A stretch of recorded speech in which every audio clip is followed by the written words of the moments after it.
गंगाधर के 4 बेटे थे। चारों का विवाह हो चुका था।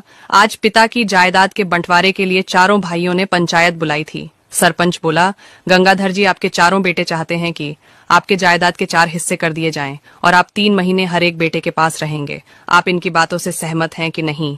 बड़ा बेटा बोला, अरे सरपंच, इसमें पिताजी से क्या पूछना, हम चारों भाई उन्हें 3-3 महीने साथ रखने के लिए तैयार हैं। आप उनके जायदाद का बंटवारा करिए। अभी तक सिर झुकाए चुपचाप बैठे पिता गंगाधर अचानक चिल्लाकर बोले, सुनो सरपंच, फैसला आप नहीं मैं करूंगा, और मेरा फैसला ये है कि इन चारों को मैं बारी बारी से अपने घर में 3-3 महीने साथ रखूंगा। बाकी का समय यह कैसे गुजारेंगे अपनी व्यवस्था कर लें, क्योंकि जायदाद मेरी है। पिता का फैसला सुन पंचायत और चारों बेटों का मुंह खुला का खुला रह गया। इसे कहते हैं फैसला। फैसला औलाद को नहीं माँ बाप को करना चाहिए। वैसे दोस्तों, आप इस फैसले के बारे में इस कहानी को सुनो, सच बताती हूँ, सुनने के बाद अपने दोस्त को भी शेयर करोगे ही करोगे। एक बार 2 शेरों की दोस्ती बिगड़ जाती है। दोनों ही एक दूसरे के दुश्मन बन जाते हैं।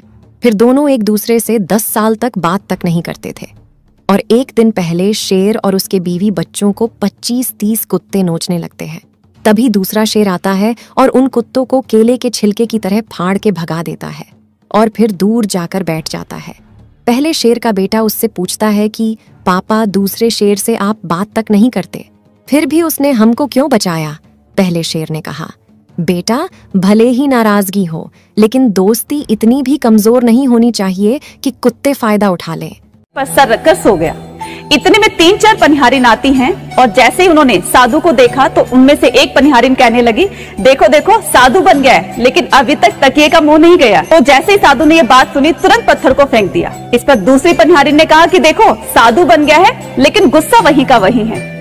अब साधु सोचने लगा अब क्या करे। इस पर तीसरी पनिहारिन ने कहा कि बाबा, हमारे जैसी दिन भर न जाने कितनी पनिहारिन आती रहेगी, अगर आप उनकी बातों पर इसी तरह से परिवर्तन करते रहे तो भगवान का ध्यान कब लगाएंगे।